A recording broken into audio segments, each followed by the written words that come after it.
लोकसभा चुनाव 2024 का आखिरी चरण 1 जून को खत्म हो जाएगा। इस 7वें चरण में 57 सीटों पर वोटिंग होनी है।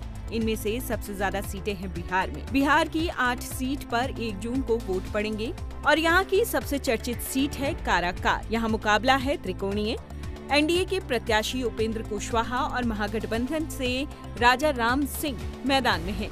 इन सबकी टेंशन बढ़ाई है पवन सिंह ने, क्योंकि वो निर्दलीय तौर पर यहां से चुनाव लड़ रहे हैं।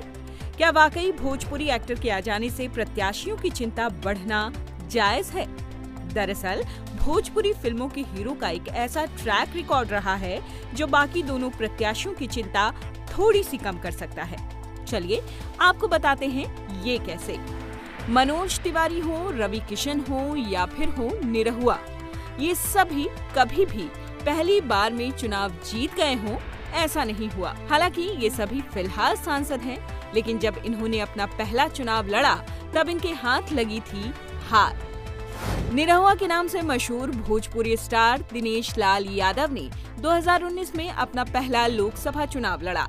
उन्होंने समाजवादी पार्टी के मुखिया अखिलेश यादव के खिलाफ ताल ठोकी थी, लेकिन सपा प्रमुख ने उन्हें 2,59,874 वोटों से हराया।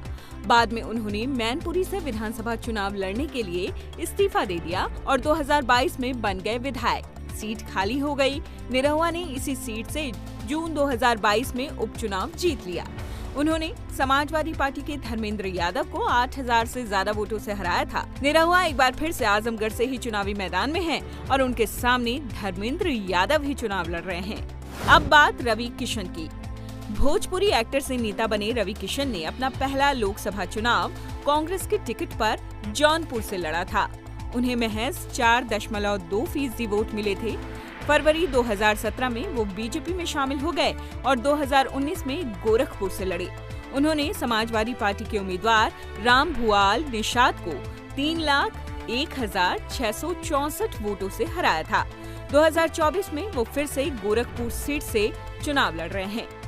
अब बात मनोज तिवारी की। भोजपुरी एक्टर मनोज तिवारी अभी north east Delhi Lok Sabha seat से सांसद हैं, लेकिन उन्हें भी पहले चुनाव में हार का सामना करना पड़ा था। उन्होंने 2009 में अपना पहला लोकसभा चुनाव समाजवादी पार्टी की टिकट पर गोरखपुर लोकसभा सीट से लड़ा। समाजवादी पार्टी ने उन्हें माफिया डॉन से नेता बने हरिशंकर तिवारी और बीजेपी के योगी आदित्यनाथ और बीएसपी के विनय शंकर तिवारी के खिलाफ मैदान में उतारा था। मनोज तिवारी को चुनाव में महज 11% वोट मिले थे और वो तीसरे स्थान पर रहे।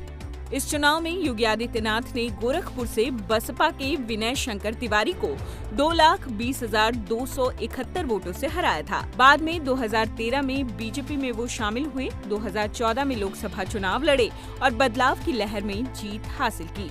मनोज तिवारी 2019 में उसी सीट से अपना दूसरा लोकसभा चुनाव जीते और अब तीसरी बार यानी 2024 लोकसभा चुनाव में भी मैदान में हैं। अब इस रिकॉर्ड को देखते हुए तो पवन सिंह की राह आसान नहीं लगती। उनके लिए चुनाव जीतना और संसद पहुंचना टेढ़ी खीर हो सकती है, लेकिन उन्होंने काराकाट की फाइट इंटरेस्टिंग जरूर बना दी है। ये खबर आपको कैसी लगी कमेंट बॉक्स में हमें जरूर बताइए। इस तरह की तमाम खबरों से अपडेट रहने